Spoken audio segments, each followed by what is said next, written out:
Welcome back po sa Agri ngayong episode. Dumaya naman tayo dito sa Pampanga. Siyempre, kasama natin ang isang makisig na farmer ngayon, si Randy Valerio. At sir, anong pangalan ng inyong farm? R.O. Valerio Integrated Farm, dito po sa Bacolor, Pampanga. Ayan, so nasa Bacolor po tayo ngayon at napakaganda, very hot topic ang ating tatalakayin, sorghum. So nasa likuran natin ngayon, napakagandang tignan, mga drone shot natin, greeneries, nasa 1 hektarya ng sorghum. Tama. At harvesting day na, ganda ng timing natin kasi talagang nag-harvest sila. So hihimay-himayin natin kung paano ba magtanim nito, ano ang market, anong klaseng livestock ang pwedeng kumain nito, ano ang advantages.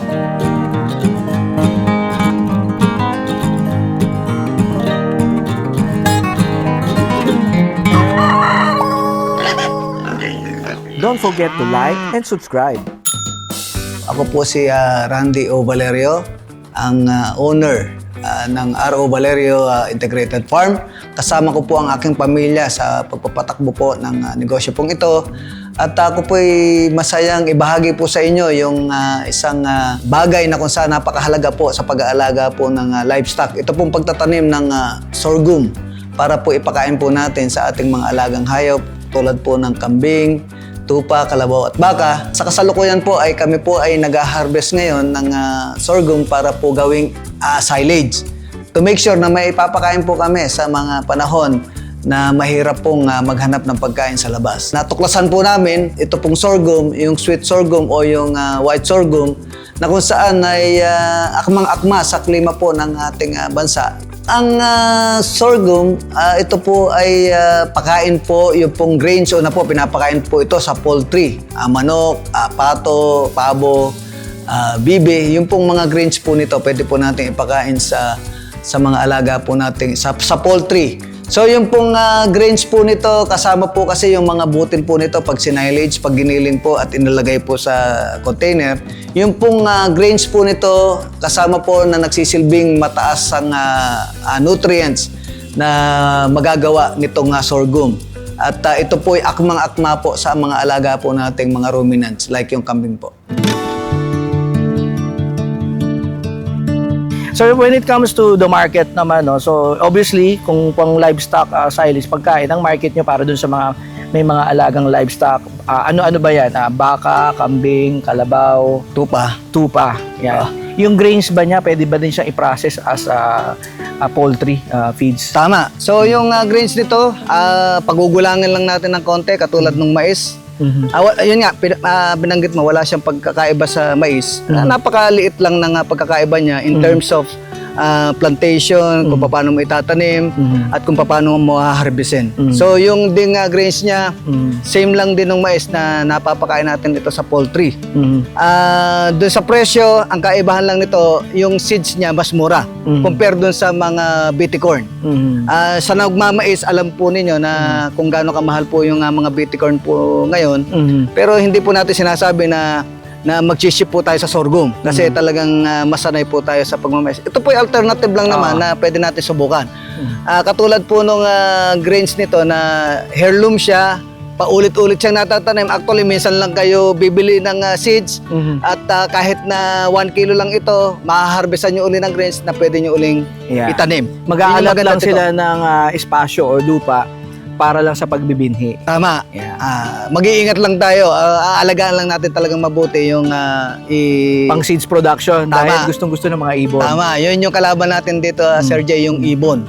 Na dahil madali siyang kapitan ng mga mayang maliliit. Lagyan na lang natin ng scarecrow. O yung mga, i-hire nyo na yung mga tambay. Doon na lang sila sa farm tumambay. Kakaway-kaway ng ganyan. Okay, lagyan natin, bawal dumapo ang ibon. Ayan, pwede. Kung nakakabasa sila.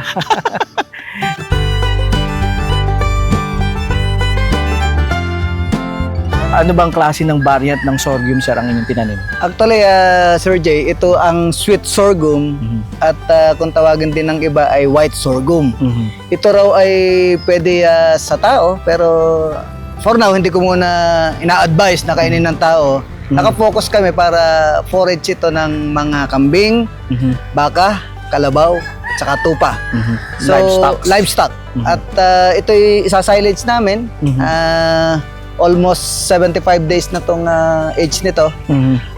Inumpisahan na naming i-harvest. Ayan. So para sa mga hindi pa eksperyensado pagdating sa pagtatanim ng sorghum, ilang days po ba or months from planting bago ito pwedeng ipakain sa inyong livestock at ilang months ang hihintay naman para sa pagbibinhi? Okay. Yeah. Ito ay almost 75 days, no? Nung buhat nung itinanim. Ito, ang seeding nito is broadcast, sinabog. Mhm. Medyo high density, pero mas maganda nating i-monitor yung pinaka-grains niya. Mhm.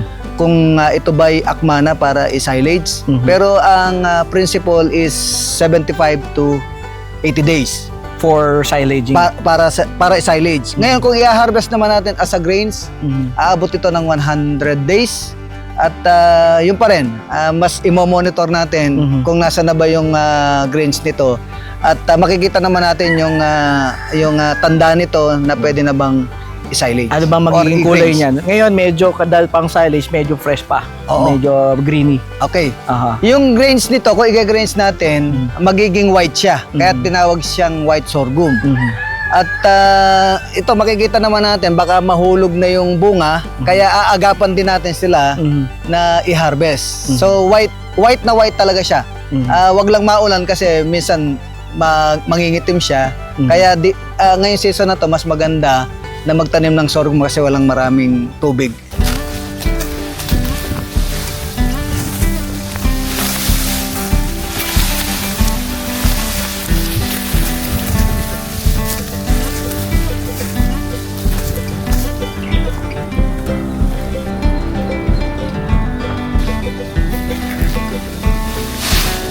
Dito po sa farm, walang patubig, rain-fed po kami, pero nakakasurvive po yung mga sorghum. Sa isang taon, makakatatlong croppings po tayo rito. Tutuklasin po namin yung study kung ilan po yung may yield. Pero sa tingin ko po, wala po itong pagkakaiba o hindi po ito nalalayo sa corn silage. Ang maganda lang po rito, nararaton po siya. Ibig sabihin po, pagkatabas po ninyo sa sorghum, ito po itutubong muli hanggang ikatlong beses po. Makakatipid po tayo sa land preparation, makakatipid po tayo sa binhi, at makakatipid po tayo sa panahon na kung saan ay hindi na po natin hihintayin yung matagal na panahon para po sila muling harvestin.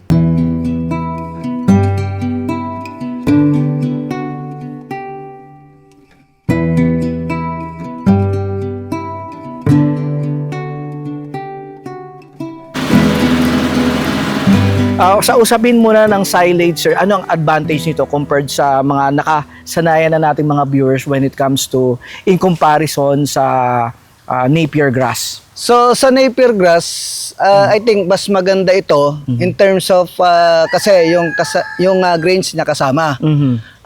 Sa tingin ko, kung i-compare natin sa mais, yun yung pinakamalapit niya sa kumbaga yung nutrition niya, yun yung pinakamalapit niya. Since ito yung analyze namin sa PCC, siya yung pinakamalapit sa mais. Dahil pare silang may grains. Kung sa Napier, kasi ang Napier, Sir Jay, kon lang siya carbo lang siya Kumbaga sa tao, kanin siya Pero ito may ulam kasi dahil may grains siya. Mas maganda to sa Napier, at hindi ko naman sinasabing mas maganda sa mais, pero merong advantage siya sa mais. Siguro yun yung isa pa natin pag-uusapan na Sir Jay. Yeah, so yung sabi mo may ulam, ibig sabihin may protein. May protein. Yeah, so Tama. may protein. Ilang percent, sir, meron na ba tayong datos? Ang protein value? nito, kung di ako nagkakamali, nasa 12%. No? At depende pa rin do sa management mo kung mapapataas pa natin ito or mapapababa natin. So lahat kasi ang magdidepende dyan kung sa management mo, kung tama ba yung fertilization mo, tama ba yung patubig mo. Pero I'm pretty sure na talagang ito ay pinapakain talaga sa mga ruminants, lalo na tayo, nasa ruminants sa industry. Ito talagang mataas ang nutrition compare do sa mga grasses lang natin. Babanggitin na rin natin, sir, kayo dito, may mga livestock kayo dito, nakita natin, meron kayong kambing sa anin for milk production, meron din kayong mga tupa, meron din kayong kalabaw, at saka baka na rin. Tama. So, eto ba, sir, anong naging observation nyo? I'm sure galing kayo sa Napier din, ngayon naman nag-try kayo ng sorghum. Ano yung naging observation nyo na difference? Okay, as a dairy farmer, mas mabilis namin makita yung resulta ng pinakain namin ngayon at kung ano ba yung harvestin namin bukas. Ang malaking advantage nito, dahil nga mas mataas yung protein niya kumpara doon sa ibang grasses, na lelesen na Sir Jay yung aming concentrated feeds. Of course, hindi natin naalisin yung concentrated feeds na kailangan nilang intake. Kasi yun yung magpupuno ng kakulangan ng mga forage nilang kinakain. So, nasisigurado lang namin dahil mataas na nga yung protein niya at dadagdagan pa namin ng concentrated feeds, makikita namin na kung gaano ba kadami yung naging yield niya compare kahapon. So sa resulta naman itong sorghum, nakita namin naman na may advantage siya. At nakakatuwa rin na isipin na ito'y available na rin sa atin dito sa Pilipinas na minsan nakikita lang natin abroad eh. Ngayon nakikita po natin na talagang productive siya. Tumutubo siya ng maayos. Ayan. So I think alternative to para sa mga gustong Mag-explore. ng Yeah. iba't ibang forages. Good news po yan sa mga gustong mag-explore ng panibagong pagkain ng inyong mga livestock. Kung gusto nyong may variation yung pakain ninyo sa inyong mga alaga, ay meron kayong pwedeng mag-seasonal, no? Tama, So, tama. kung wari yung ngayong year, meron kayong sorghum, susunod naman na planting season, mag-napier naman kayo, Tama. alternate, no? When it comes naman sa mga seedlings nito, sir, magkano ang difference ng pricing sa investment nila kung magpapatanim sila? So, magkano ang napier grass sa pagbibinhi at saka sa binhi ng ating sorghum? Okay, yung napier grass kasi, ang advantage naman nito ay mas mahaba yung lifespan niya na makukuhanan mo siya ng grass. Almost 10 years. Kaya lang, syempre, i-maintain mo pa rin siya. Pero kung itong sorghum, ay hanggang 3 croppings kaya niya. Sa isang taon, kaya niya yung 3 beses mo siyang harvestan. Ayan. Ang seeds nito ay 250 per kilo. 250 pesos per kilo. So, ang pag high density, ibig sabihin, yung mas makapal na pagtatanim is 30 kilos bawat hektarya. Kaya lang, ang pinag-uusapan din pa rin natin dito, Sir Jay, yung nutrients na Nutrient value. ma-take nung mga animals natin, yung livestock po natin. Ayan. So, yun po yung comparison natin. So, parang meron siyang sariling pros and cons. But, of course, kung gusto niyo ng mas, kung meron pa kayong ekstrang lupa at gusto niyo ng mas maraming napapakain na iba't ibang klaseng nutrient value para sa inyong livestock, meron kayong napier, meron din kayong sorghum. Tama. Is an option para dun sa mga malawak ang lupain. Tama. Ngayon, kung maliit lang naman ang livestock production nyo, nag-uumpisa kayo at meron kayong 1 hektare ng ganito at gusto nyo ng may high protein or may additional 12% protein value ang inyong pakain para medyo mas chunky ang inyong mga alaga, it's another option. Tama. Sila na. So, based na lang sa inyong preference, no?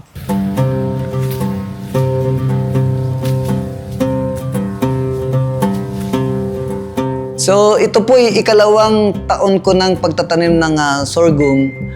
Meron po kami dito sa paligid po namin ay nagtanim po kami o umarkila po ako ng mga lupa para itanim po itong sorghum ng mga 5 hektarya.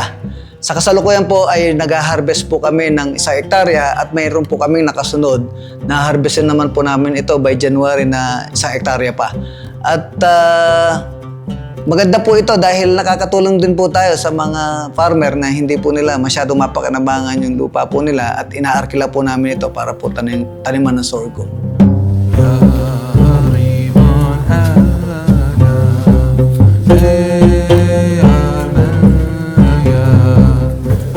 Kung i-compare natin, sir, I'm sure may mga viewers tayo na medyo curious dun sa difference ng survivability nila sa init compared sa napier, yung sorghum ba, sino yung mas matatag? Pagka high density, parehas lang sila kasi natatakpan nila yung moisture ng lupa, no?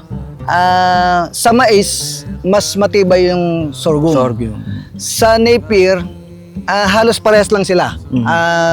Nagsusurvive sila sa init. Kasi nga, nararaton sila eh. Yun siguro yung isang advantage niya. Sa mga hindi nakakaintindi ng malalim yung Tagalog, sir, ano ibig sabihin yung nararaton? Nagkakaroon siya ng second and third cropping. Ayun. Yung napier, sir, imagine 10 years siya basta lilinisin mo lang every time na harvestin mo siya. Itong sorghum is umaabot lang siya ng hanggang 3. Tatlong beses. Siguro ikaw-compare natin siguro sa mais when it comes to high density. Yung sa mais ba, yung ganito kadikit na dikit kaya? Or mas marami kang maitatanim sa high density level pagdating sa sorghum? Sa mais kasi, Sir Jay, pag high density mo na broadcast seeding, medyo magastos, no? Bawat butil kasi noon may presyo eh. Tama. Hindi katulad nitong sorghum. Maliliit kasi yung buto niya, kaya unang-una madali siyang isabog at mas practical para sa akin. Sa mais kasi, yung dalawang bag nasa 20 to 22 kilos, sapat na yan sa 1 hektarya. Itong sorghum, medyo mura siya, kaya i-high density Kaya mong niya i-high siya. density. Oo. So, yun na po yung nakikita nating advantage. So, ibig sabihin, mas marami silang ma-harvest kung makakapag-high density. Tama. At hindi masyadong masakit sa bulsa Tama. when it comes sa binhi. Tama. And siyempre, yung ating mga mais na uso na talaga, naging dependent na tayo sa mga hybrid seeds. Tama. So, bili kayo ng binhi. Tama. Eto, mag-alat kayo ng sariling area dahil heirloom siya, pwede nyong Ulit-ulit. i-produce. No? So, one time lang kayo bibili.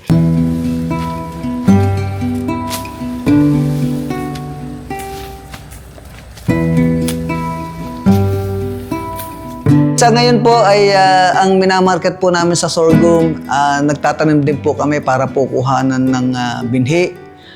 Paulit-ulit po itong itatanim. Ito po heirloom. Ano po?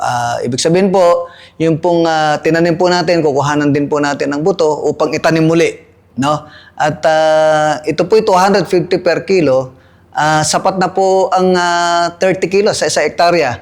At isa po ito na sabihin na po natin, nag-generate po ng income ang pagbebenta po namin ng binhi. At sa ngayon po, hindi pa po kami makapagbenta ng sorghum silage dahil ang tinanim po namin ay sapat lang para doon sa aming mga alagang hayop. So, by next year, sisikapin po namin na makapagtanim po na sa mas malawak na bukirin o makapag-arkila po ng tataniman pa na ito po ay pwede na rin po kami magbenta po ng sorghum silage. So, Yun yung sa advantage. pag-harvest, sir, ilang inches o isang dangkal, parang isang dangkal ang tinitira nyo? Tama. Hanggat maaari, meron tayong maiwan na 2 node hanggang dun sa ugat niya. Yun. Kasama yung ugat niya, tapos yung susunod na node. Yan.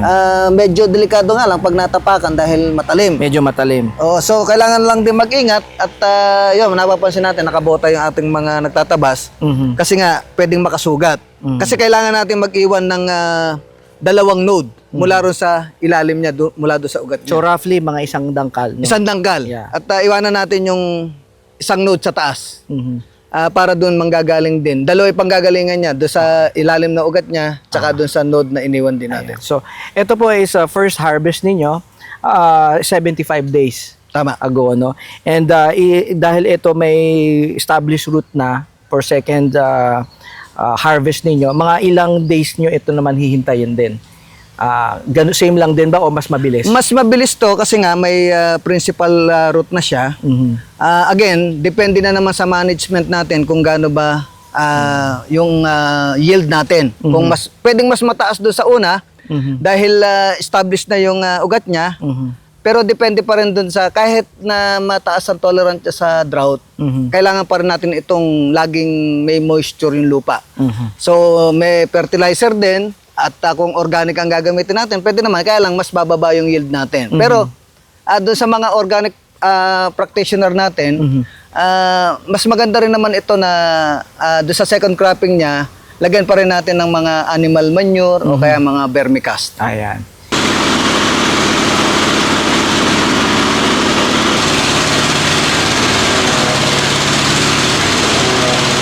Ang sorghum po, sa nakikita ko po, mas mababa ang costing in terms of pagtatanim po. Kasi nga po, ito'y paulit-ulit po natin tatanim. Like po dun sa ating pong corn, binibili po natin lagi yung buto po nito.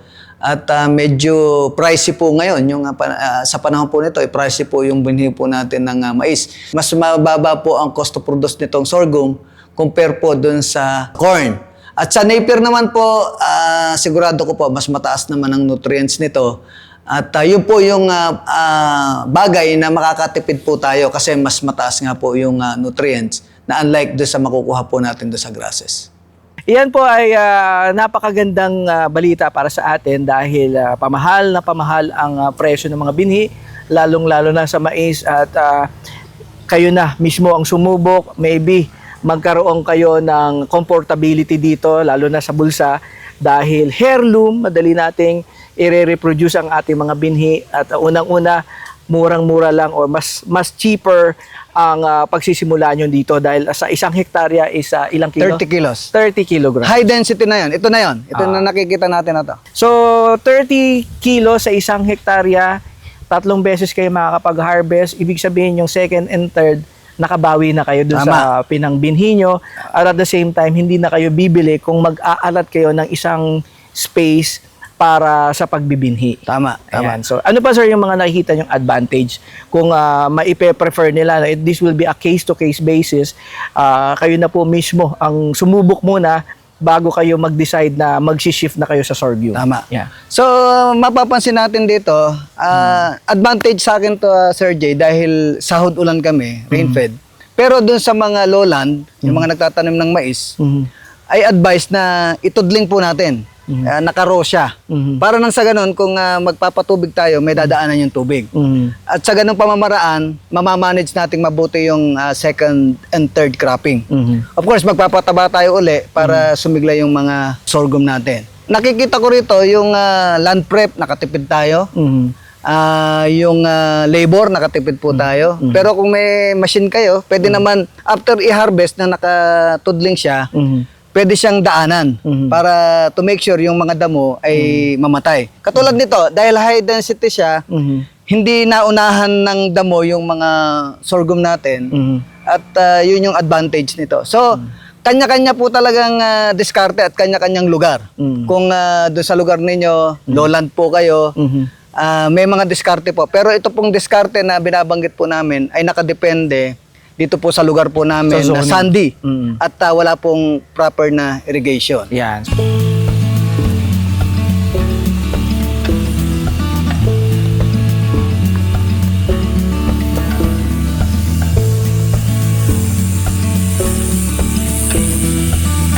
So ibig sabihin si Sir, kung naghahanap kayo ng credible na supplier ng binhi ng sorghum, makakabili ba sa inyo? Pwede naman pong bumili, kaya lang hindi anytime mayroon. Katulad po ngayon, mayroon po ngayon.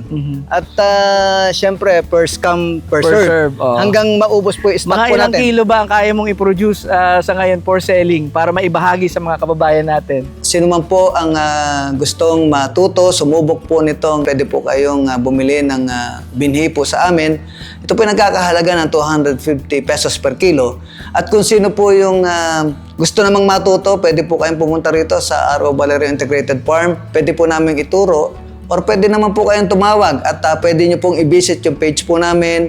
Mag-message po kayo doon sa R.O. Valerio Dairy Farm na kung saan po ay sasagutin po namin kayo hanggat sa amin pong makakaya. Pwede rin pong umorder doon. Pwede po nating pa-ship sa Lalamove at pwede rin naman po kayo mag-pick up dito sa R.O. Valerio Integrated Farm dito po sa Bacolor, Pampanga.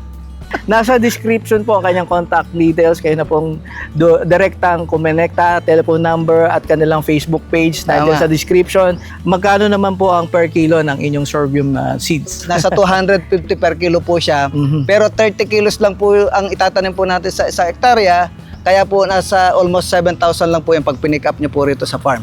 Ayan. So, marami na pong mga options tayo at syempre palawakin po natin itong opportunity na to na magkaroon kayo ng alternative na pakain.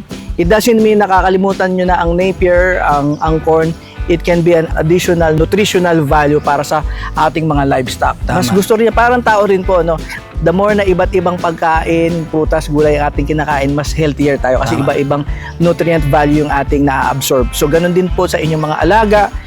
Pwede rin ito sa baboy, ano? Pwede rin, Yan, sa mga native. Yan, so pwede po. No? Ibig sabihin, meron kayong mga pang-alternate na hindi rin naman sila magsawa at very palatable sa ating mga alagang baboy, kalabaw, baka at syempre mga kambing. At sir, may gusto ka pang i-add when it comes to sa sorghum? Welcome na welcome po kayo na pumunta po rito sa R.O. Valerio Dairy Farm dito sa Bacolor, Pampanga. Pag-usapan po natin yung mga gusto nyo pang malaman. Integrated na po kami ngayon. Meron po kaming mga iba-ibang commodity po rito. Pwede rin po kayo mag-stay. Pwede rin po kayong makakita po ng mga ginagatasang kambing at siguro po yung mga, lalo na yung mga bata, Sir Jay, Yeah. na gusto talagang mag-engage dito sa farming. Yeah. Ini-encourage ko po kayo na pumasyal po rito sa Yeah. farm. At makikita nyo po yung creation, kagandahan po ng creation ng Panginoon Diyos sa lahat po ng nakikita po natin. At makikita po natin talaga yung kahalagahan nito sa tao. Ayan, so agree ba kayo sir sa agree? Agree sa agree. Approve. Don't forget to like and subscribe.